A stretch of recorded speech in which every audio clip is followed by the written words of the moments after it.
रंजीत राय तहलका न्यूज की तरफ से। और इस समय हम लोग पार्टी कार्यालय के जिला पार्टी कार्यालय के भाजपा के उपस्थित हैं। हमारे चीफ एडिटर अरुण सिंह भीमा जी भी यहाँ उपस्थित हैं और हम लोग भाजपा के जिलाध्यक्ष कर्मठी जिलाध्यक्ष से वार्ता करने के लिए यहाँ उपस्थित हुए हैं। मैं भाजपा के जिलाध्यक्ष जी से पूछना चाहता हूं कि इस समय जो चुनावी शंखनाद हुआ है उसमें सभी पार्टियों ने अपने प्रत्याशियों की घोषणा कर दिया है। ऐसी स्थिति में भाजपा कब अपने प्रत्याशी की घोषणा करेगा? हमारे यहाँ इधर का जो घोसी लोकसभा का चुनाव है वो अंतिम चरण में है। हमारी पार्टी भी अब सभी चीज़ों पर पहले तो बूथ, सेक्टर, मंडल, संगठनात्मक ढांचे की पूरी तैयारी हमारी पार्टी ने देश भर में किया है। अब वो तैयारी हमारी पूरी है। अब प्रत्याशियों का चयन होना, उनकी घोषणा होना बाकी है। उस पर भी अब हमारे राष्ट्रीय नेतृत्व और प्रदेश नेतृत्व ने सब विषयों पर ठीक से सब पहलुओं पर विचार करना शुरू किया है। जल्दी ही विचार करके और योग्य, सक्षम, ताकतवर और जीतने वाला प्रत्याशी पार्टी उतारने वाली है। अभी हम लोग जब मिले हैं भाजपा जिलाध्यक्ष दिग्विजय राय जी से, तो ये पार्टी के सारी कार्य योजनाओं को तैयारी मूर्त रूप दे रहे थे और बहुत प्रसन्न मुद्रा में थे। इस प्रसन्न मुद्रा में एक बात बताइए, पूरे जनपद में इस बात का एक बहुत बड़ा उद्देश्य खड़ा हुआ है कि स्थानीय प्रत्याशी लाया जाए, स्थानीय प्रत्याशी लाया जाए। ऐसे लग रहा है जैसे जनता स्वयं पुकार रही है। ऐसा आपके हृदय को स्पर्श कर रहा है? ऐसी पुकार आपको हृदय को सुनाई दे रहा है? कहीं कहीं आप सबके माध्यम से मीडिया, सोशल मीडिया पर ये विषय आ रहा है। विषय गंभीर है, इसमें कोई दो राय नहीं है। पर हम सब जिस विचारधारा को मानने वाले लोग हैं, पूरा भारत एक परिवार है और उस परिवार के रूप में हम भारत माता के सब जो आबादी है उसको देखते हैं। तो हमारे लिए कोई वो बहुत महत्व का विषय नहीं है। अब ये जनता में वायस है, कार्यकर्ताओं में है, उसको पार्टी निश्चित रूप से उस विषय को भी सोचेगी, ऐसी हमारी उम्मीद है। जो पिछला चुनाव हुआ था लोकसभा का, उसमें भारत के प्रधानमंत्री नरेंद्र मोदी जी ने पूरे चुनाव को 365 उन्होंने सभाएं की थी, मुझे जहां तक जानकारी है, और ऐसा ही होगा। 365 सभा उन्होंने किया था। वो पूरी सभाओं में जितनी दमदारी से अपना प्रदर्शन किया, उतनी दमदारी से उनका परिणाम आया। मऊ जनपद की जनता ने सीधे नरेंद्र मोदी जी को वोट किया, जिसका परिणाम यहाँ की जनता क्या अपने सांसद से संतुष्ट हो पाई? यहाँ का विकास आपको दिखा? विकास तो चहुओर दिख रहा है। यहाँ के स्थानीय बताइएगा, स्थानीय सांसद की जो जिम्मेदारी थी, सांसद की जिम्मेदारी अपने जिले की बात को सदन में पहुंचाना है और सांसद निधि को ले आकर के जिले में इम्प्लीमेंट करना है। शेष जो कठिनाई है उसके हिसाब से राष्ट्रीय स्तर पर सरकार की नीति बनती है, उसके आधार पर परिणाम धरातल पर दिखाई देता है। अगर वो दिखाई दे भी रहा है, रेलवेज है, रोडवेज है, जो बाकी योजनाएं हैं वो इम्प्लीमेंट होती दिखाई दे रही है, इसमें कोई दो राय नहीं। आप एक जिलाध्यक्ष भी हैं और यहाँ के मतदाता भी हैं और एक जिम्मेदार नागरिक भी हैं। इन दोनों अधिकार से, जिलाध्यक्ष को छोड़कर इन दोनों अधिकार से, मतदाता और नागरिक के अधिकार से, क्या आपकी प्रबल इच्छा नहीं है कि यहाँ का स्थानीय व्यक्ति प्रत्याशी हो ताकि जिले का नाम रोशन हो? मेरी प्रबल इच्छा ये है। हमारी पहली, जैसा कि आप हमारी पार्टी का नाम भी देखेंगे तो ध्यान में आएगा, पहले भारतीय है, फिर जनता है, फिर पार्टी है। तो भारतीय यानी भारत पहले नंबर पर, जनता दूसरे नंबर पर और पार्टी तीसरे नंबर पर। तो भारत प्रथम है। भारत रहेगा तो ही प्रदेश रहेगा, भारत रहेगा तो ही जिला रहेगा, भारत मजबूत रहेगा तो ही हमारा गांव मजबूत रहेगा, भारत मजबूत रहेगा तो ही हमारा परिवार मजबूत रहेगा, भारत मजबूत रहेगा तो ही हम मजबूत रहेंगे, भारत मजबूत रहेगा तो ही हमारी पार्टी मजबूत रहेगी, भारत मजबूत रहेगा तो ही आप सब मजबूत रहेंगे। ऐसी हमारी कल्पना है। यानी इस बात को मान लिया जाए कि आपकी प्रबल इच्छा है कि मैं जहां हूं वहीं से अपने देश के राष्ट्रीय नेता प्रधानमंत्री जी को मजबूत करूं और ऐसा व्यक्ति यहां से चुनाव लड़े जो प्रबल विरोधियों को शिकस्त दे सके।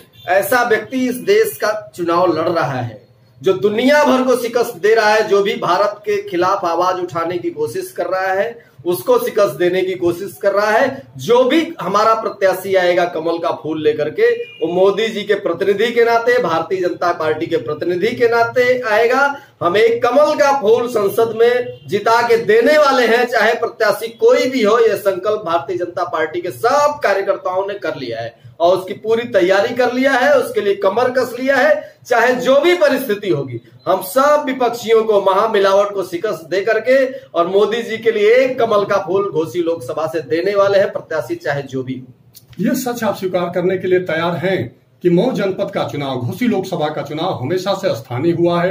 पहली बार के इतिहास में मोदी जी को वोट किया गया है, जबकि यहाँ कल्पनाथ राय चुनाव लड़े तो स्थानीय रहा, मुख्तार की प्रतिद्वंदिता रही, झारखंडी राय चुनाव लड़े तो स्थानीय रहा। यहाँ की स्थानीय जनता अपने स्थानीय नेता का चुनाव करता है। ये जिले में, ये पूरे देश में एक सम्मान है मऊ जनपद का जो कल्पनाथ राय ने दिया है। तो एक स्थानीय नेता होने के नाते ही कल्पनाथ राय ने गौरव हासिल किए। जब कोई व्यक्ति अपने परिवार के लिए कोई कार्य करता है तो एक संस्कार जन्म लेता है, एक बेहतर सुंदर चीज जन्म लेता है जो भविष्य में चलकर देश का, राष्ट्र का निर्माण करता है और देश का एक योग्य नेता बनता है। तो क्या हमारे जिले में कोई योग्य नेता नहीं रह गया है? इस बार 2019 में देश का नेता चुना जाने वाला है और देश का नेता चुना जाने वाला है। में जो चुनाव किसी परिवार का नेता नहीं चुना जाने वाला है, किसी दल का नेता नहीं चुना जाने वाला है। 2019 में देश के नेता का चुनाव जनता मन बना चुकी है। जिले की, प्रदेश की, गांव की, गरीब, किसान, मजदूर, विद्यार्थी, युवा, सैनिक सब मन बना चुके हैं कि देश का नेता चुनेंगे और वो है नरेंद्र मोदी, जो कमल निशान जिनका है वो चुनाव लड़ने वाले हैं। आप भाजपा के बतौर जिला अध्यक्ष, मऊ की कोई आपको फिक्र नहीं है? मऊ की प्रतिभा की कोई चिंता नहीं है आपको? देश मऊ में प्रतिभा है। एक सवाल का जवाब दीजिए, मऊ में प्रतिभा है भी देश में ही आता है। मऊ में प्रतिभा है। देश के विषय पर मैं पहले कहा, देश प्रथम, उसके बाद प्रदेश और जिला और परिवार और मैं स्वयं, ये बस एक अंतिम सवाल है, चतुर्थ श्रेणी अंतिम सवाल है आपसे। क्या आपने महाभारत के कुरुक्षेत्र की कहानी में, महाभारत को आप सुने हैं? ये राजनीति को कहा जा रहा है, भाजपा के पूर्व जिलाध्यक्ष साधु ने कहा कि ये जो चुनाव है ये कुरुक्षेत्र के समान होता है। तो आपको ये ज्ञान है ना कि महाभारत में अर्जुन तो लड़ ही रहे थे, लेकिन सिर्फ धनुर्धर अर्जुन के होने से महाभारत नहीं जीता गया था, क्योंकि उसमें युधिष्ठिर का भी अपना रोल था, भीम जी का भी अपना रोल था, नकुल जी का भी अपना रोल था, सहदेव जी का भी अपना रोल था। और केशव तो बचा ही रहे थे, धर्म की स्थापना ही कर रहे थे, अधर्म को समाप्त कर रहे थे। ऐसी स्थिति में क्या उस महाभारत को जीतने के लिए 5 पांडवों की जरूरत थी? क्या नरेंद्र मोदी जी इस कलयुग के इतने बलशाली हैं कि अकेले इस कुरुक्षेत्र को जीत जाएंगे? किसी भी ऐसे व्यक्ति को टिकट न दिया जाए जो अपनी प्रतिभा, अपनी सामर्थ्य से अपने लोकसभा का विकास करे। सारी चीज मोदी जी पर ही थोपेंगे आप? ये महाभारत रूपी, अगर आप महाभारत कहते हैं तो मैं भी उसको मान लेता हूं। महाभारत रूपी ये चुनाव इस देश की जनता लड़ रही है। पूरा 135 करोड़ बच्चा जो अभी मतदाता नहीं बना है वो भी मोदी मोदी चिल्ला रहा है। मोदी तो केवल सिंबल है जिनको हम ले जाके स्थापित करने वाले हैं देश के कल्याण के लिए, देश के भले के लिए, देश को ऊंचाई के शिखर पर ले जाने के लिए। चुनाव तो हर एक कार्यकर्ता भारतीय जनता पार्टी का सेनापति बनकर के लड़ने वाला है, जनता साथ खड़ी है। बस एक अंतिम सवाल, ये जो मैंने कुरुक्षेत्र में 5 पांडवों के रोल के बारे में, उनकी जिम्मेदारी, उनके कर्तव्य के बारे में पूछा, ये उसका जवाब नहीं है। आपने कहा कि मोदी जी को पूरा देश की 125 करोड़ जनसंख्या वोट करने जा रही है, तो क्या सब जगह से मोदी जी पर्चा भरेंगे? पूरे भारत के लोकसभा में सब कार्यकर्ता उसके पांडव ही तो हैं। नहीं, मैं क्या पूछ रहा हूँ, Bharatiya Janata party cadre based party है। आपकी इच्छा, हर कार्यकर्ता मोदी जी का प्रतिनिधि है, सांसद का प्रतिनिधि है, बनकर के हम जनता के बीच में जाने वाले हैं और मोदी जी को प्रधानमंत्री ये अंतिम चीज हमें बताइए, क्या भारत के यशस्वी प्रधानमंत्री और भारत के राष्ट्रीय अध्यक्ष की ये मंशा नहीं है कि उनकी इस राष्ट्रहित के परिवार में, क्योंकि पूरा देश ही परिवार है, और राष्ट्रहित परिवार में सभी लोग विद्वान हो, समझदार हो, मजबूत हो, हर लोकसभा का प्रत्याशी दमदार हो, मजेदार हो और विद्वान हो, योग्य हो, जो बहादुर हो, जो स्वयं अपनी प्रतिभा का प्रदर्शन करे। आप प्रतीक्षा करिए, मुझे लगता है आप जो चाहते हैं उससे ज्यादा योग्य और क्षमतावान प्रत्याशी मऊ जिलों को मिलने वाला है। तो आप मतलब भाजपा, और अभी सुनने में आ रहा है कि बसपा सपा का जो कंपाइन प्रत्याशी हैं, उनकी लड़ाई मतलब वो मुख्तार के बताया जा रहा है कि प्रबल समर्थक हैं, उन्हीं के हइये हैं, वो क्या चुनाव लड़ेंगे? सीधे मुख्तार लड़ेंगे चुनाव। तो ऐसी स्थिति में मुख्तार जो विधायक जी हैं उनको टक्कर देने के लिए प्रत्याशी का आप जो है जिला अध्यक्ष, बतौर जिला अध्यक्ष, एक जिम्मेदार जिले के नागरिक होने के कारण, पार्टी के जिम्मेदार व्यक्तित्व होने के कारण, क्या उस व्यक्ति से टकराने की सामर्थ्यवान प्रत्याशी को टिकट दिलाने के लिए आप अपने व्यक्तित्व, कृतित्व और चरित्र को यहां खड़ा करेंगे? हजारों कार्यकर्ता, एक एक कार्यकर्ता अकेले टक्कर देने के लिए तैयार है। हजारों कार्यकर्ताओं की सीरीज भारतीय जनता पार्टी के पास बूथ से लेकर के और जिले तक खड़ी है, और कोई भी कार्यकर्ता जिस पर पार्टी हाथ रख देगी कार्यकर्ताओं में से, वो शिकस्त देने में सक्षम है। मैं बात दावे के साथ कह रहा हूं, और वो शिकस्त हम महामिलावट के प्रत्याशी को देने वाले हैं, ये हर कार्यकर्ता में विश्वास है। पूरी तैयारी हो चुकी है, हम शिकस्त देकर के पिछले चुनाव से भी ज्यादा मतों से ये विजय मोदी जी को और भारतीय जनता पार्टी को दिलाएगा। आपको ज्यादा तकलीफ नहीं दूंगा, बस अंतिम बात यह है कि राजनीति सचमुच एक कुरुक्षेत्र है, जहां सिर्फ राष्ट्र हित के लिए, धर्म की स्थापना के लिए युद्ध किया जाता है। ऐसी स्थिति में क्या आपको नहीं लगता कि केशव नहीं होते? अगर केशव नहीं होते तो महाभारत कभी भी पांचों पांडव जीत नहीं पाते। ऐसी स्थिति में केशव जी ने धनुर्धर अर्जुन का चुनाव किया। मैं मानता हूं कि देश के प्रधानमंत्री आध्यात्मिक हैं, पूर्ण रूप से आध्यात्मिक हैं। उन्होंने बाबा विश्वनाथ के नगरी से चुनाव लड़ करके अपने आप को बहुत ही मजबूत कर लिए हैं, जो पूरे विश्व के नाथ हैं, इसलिए पूरे विश्व में उनका परचम लहरा रहा है। ऐसा व्यक्ति जो विद्वान भी हैं, समझदार भी हैं और राष्ट्र को समर्पित भी हैं, ऐसा व्यक्ति इस मऊ घोसी लोकसभा के प्रत्याशी के रूप में अर्जुन का चुनाव करेंगे, जो महान धनुर्धर हो। भारतीय जनता पार्टी हर एक निर्णय बहुत सोच समझ करके बहुत उत्कृष्ट निर्णय लेती है। क्या यह भावनात्मक जाति धर्म में कहीं भी अपने आप को इस बार भी सब प्रकार के पहलुओं पर विचार करके और एक अच्छा निर्णय लेकर के एक योग्य प्रत्याशी देगी, क्योंकि आपको विश्वास है पार्टी अच्छा प्रत्याशी देने जा रही है, जिसके माध्यम से हम एक वोट कमल को लेकर के और उस कमल को लेके बस मैं यही आपसे निवेदन करना चाहता हूं तहलका न्यूज की तरफ से कि देखिए, जब भी हम लोग चुनाव लड़ने जाते हैं, हम भी चुनाव लड़ने नहीं जा रहे हैं, लेकिन मतदाता हैं, हम हैं, हमारे चीफ एडिटर हैं, तो मतदाता हैं, तो इसलिए हम लोगों की भी प्रबल इच्छा है। छटपटाहट, चिल्लाहट इसलिए है कि हम लोग मऊ जनपद के नागरिक हैं, क्योंकि कल्पनाथ राय ने जो विकास का ये बहुत बड़ा तारा दिखाया है, जो ध्रुव तारा दिखाया है, उसको न पा पाने के कारण, वो उपलब्धियां न देख पाने के कारण हम भी लोग पढ़े लिखे विद्वान व्यक्ति हैं, छटपटा रहे हैं। आप भी छटपटा रहे होंगे अगर सचमुच मौज की जनता से आपको प्यार होगा तो। ऐसी स्थिति में जब आप चुनाव लड़ने जाएंगे तो यहां सवाल मोदी जी के लेकर नहीं किया जाएगा, सवाल स्थानीय सांसद को लेकर किया जाएगा, स्थानीय विकास को लेकर किया जाएगा। वास्तविकता पे आप आइए। ऐसी स्थिति में स्थानीय विकास जो हुआ है उसको सही बैलेंस करने के लिए प्रत्याशी दमदार रहेगा, तभी सत्य को आप अपने साथ लेके चल पाएंगे। हर एक सवाल का जवाब हमारे नेतृत्व ने दिया है, और वो मऊ जिले में भी दिया है। एनएच किसने दिया? भारतीय जनता पार्टी की सरकार ने दिया है। उसमें क्या प्रधानमंत्री का और पार्टी के कार्यकर्ताओं का योगदान नहीं है? हमको 1 लाख उज्ज्वला गैस मऊ जिले में मिली है, किसने दिया है? भारतीय जनता पार्टी की सरकार ने दिया है।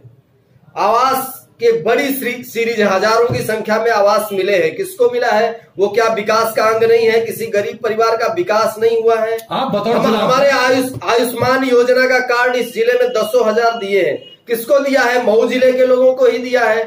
अभी वॉशिंग पिट मिली है, किसको मिली है? सड़कों का जो जाल बिछा है, गड्ढा मुक्त हुई है, किसको मिली है? मऊ जिले की ही सड़कें गड्ढा मुक्त हुई है। तो अभी आप थोड़ा मन को बढ़ा करके विचार करेंगे तो सब क्षेत्रों में जैसे देश आगे बढ़ा है, वैसे ही मऊ भी आगे बढ़ा है। सभी योजनाओं का लाभ सभी जिलों में, सभी गांवों में, सभी पहलुओं पर, सभी जातियों में, सभी धर्म को निरपेक्ष भाव से हमारी सरकार ने पहुंचाया है। सबका साथ, सबका विकास, सबका विकास। इसी के साथ समाप्त होने जा रहा है तहलका न्यूज का ये बहुत ही शानदार आपने जवाब दिया। आप यहीं के मूल निवासी हैं, आप धौरीघाट ब्लॉक के तरसावा गांव के रहने वाले हैं, क्योंकि हम लोग जिसकी भी कवरेज लेने जाते हैं उनकी पूरी जन्म कुंडली मंगवा लेते हैं, ताकि उनको कोई भी बात बताने के लिए असुविधा ना हो। आप यहीं के स्थानीय हैं, आप ही के ही क्षेत्र के रहने वाले झारखंडे राय हैं। अलगू राय शास्त्री जी हैं, कल्पनाथ राय हैं, जय बहादुर सिंह जी हैं, जो भी लोग हैं यहाँ, राय साहब लोगों ने बड़ी दमदारी से चुनाव लड़ा है और बहुत ही अच्छा कार्यकाल उनका रहा है कि नहीं? उनका बहुत अच्छा कार्यकाल रहा है। ऐसी स्थिति में जो यहाँ की माटी है, जो यहाँ के माटी का दम है, जो राय साहब लोगों ने अपना दम खम दिखाया है, जय बहादुर सिंह जी का आज भी आवाज जर्जर है, कल्पनाथ राय जी ने विकास का इतिहास लिख दिया, अलगूराज शास्त्री जी का आज भी व्यक्तित्व और कृतित्व याद किया जाता है। ऐसी स्थिति में क्या आपको नहीं लगता कि इन लोगों के बनाए हुए विचार, बनाए हुए सिद्धांत और इनके कद और व्यक्तित्व के सामने आज का जनप्रतिनिधि बौना है मऊ जनपद का? हम जिस विचार के वाहक हैं, उस विचारधारा में कश्मीर से लेकर के कन्याकुमारी तक पूरा भारत एक है और उसमें जन्म लेने वाला हर एक बच्चा भारत माँ की संतान है। कश्मीर के किसी बेटे को कांटा चुभता है, धन्यवाद, किसी बेटे को कांटा चुभता है तो दर्द हमें यहाँ मऊ में बहुत धन्यवाद जिलाध्यक्ष जी। ऐसा सौभाग्य है कि हम इस विचार से जुड़े हुए हैं। बड़ा मुझे गर्व हुआ कि आप मऊ जिले के जिलाध्यक्ष होते हुए भी भारत के पूरे देश की राजनीति कर रहे हैं, और ऐसा ही व्यक्ति होना चाहिए, क्योंकि घर में दिया बार के मस्जिदी दिया बारल जला, ऐसी कहावत है। इसलिए आप इस घोसी लोकसभा में चिराग जलाइए। जो यहाँ चिराग जले तो मोदी अपने सदन में खुश होकर कहें। जैसे यहाँ तत्कालीन जिलाध्यक्ष सुशील जी का जब प्राणायांत हुआ था तो हमारे भारत के यशस्वी प्रधानमंत्री नरेंद्र मोदी जी ने सदन में उनको श्रद्धांजलि दिया था। यह व्यक्तित्व कृतित्व मोदी जी का है। इसलिए सबको मोदी जैसा बनाइए। जो भी प्रत्याशी चुनाव लड़े उसमें ये क्वालिटी हो। कब तक जमाने वालों को बताएंगे कि भगीरथ जी ने गंगा जी को धरती पे लाया है? कब तक जमाने वालों को बताएंगे कि भगीरथ जी ने गंगा जी को धरती पे लाया है? कुछ ऐसा सामाजिक इतिहास बनाइए कि लोग कहें कि भगीरथ बन के आया है, भगीरथ बन के आया है। इसलिए मेरा अंतिम सवाल यही है और यही कहना भी है, और सभी लोगों को तहलका न्यूज के माध्यम से मैं संदेश दे रहा हूं कि हमारे बहुत ही प्रसन्न चित्त के व्यक्तित्व जिलाध्यक्ष दुर्विजय जी का कहना है कि मैं सही कर दूं। एक दिन इन्होंने हमसे कहा था कि मैं सही कर दूं गलत इतिहास यदि अवसर मिले, मैं सही कर दूं गलत इतिहास यदि अवसर मिले, जोड़ दूं टूटा हुआ विश्वास यदि अवसर मिले, रच न पाए त्रासदी फिर स्वार्थों की मंथरा, राम को जाने न दूं बनवास यदि अवसर मिले। बहुत बहुत धन्यवाद। अगर आपको जिलाध्यक्ष के विचार अच्छे लगे हो तो इनका उत्साहवर्धन करिए, इनको बधाई दीजिए, और अगर इनके विचार आपको चुभते हो तो निश्चित रूप से कमेंट करिए। तहलका न्यूज आपके साथ है, क्योंकि इस जिले के लिए, इस जिले का विकास होना चाहिए, इस जिले का प्रत्याशी मोदी जी जैसा होना चाहिए, ना कि मोदी जी के नाम पर लड़ने वाला व्यक्ति होना चाहिए। मोदी जी सिर्फ देश को संभालें और प्रत्याशी अपने अपने लोकसभा को संभाले, तब देश का उत्थान होगा। क्योंकि 5 पांडव थे महाभारत जीतने के लिए और 1 केशव थे महाभारत में धर्म की स्थापना करने के लिए। इसलिए ये जो राजनीति का कुरुक्षेत्र है, इस कुरुक्षेत्र में पूरी कौरव सेना खड़ी है और एक तरफ 5 पांडव खड़े हैं। कौन है कौरव, कौन है दुर्योधन, कौन है पांडव, किसके तरफ से अक्षाणी सेना, कौन है केशव, ये जानने के लिए, देखने के लिए तहलका न्यूज आप देखते रहें। हमारे चीफ एडिटर की तरफ से भी सभी लोगों को शुभकामना है, और लोगों का एक कमेंट चाहिए कि कैसा प्रत्याशी चाहते हैं। क्या आप चाहते हैं कि मोदी ही हर जगह से लड़े, या आप चाहते हैं कि मोदी जैसा व्यक्तित्व रखने वाला, कृतित्व रखने वाला, जनता के सुख दुख में साथ देने वाला और यहाँ के सबसे बलशाली प्रत्याशी से टकराने की सामर्थ्य रखने वाला व्यक्ति यहाँ का प्रत्याशी बने? आप जिलाध्यक्ष के मुस्कुराहट से महसूस कर सकते हैं कि ये भी चाहते हैं कि सारे शिकवा गिला भुला दो, भाजपा एक मजबूत स्थानीय प्रत्याशी ला दो। अगर ये पसंद आया हो तो सब्सक्राइब करें, लाइक करें और घंटी बजाएं ताकि सबकी घंटा बज जाए।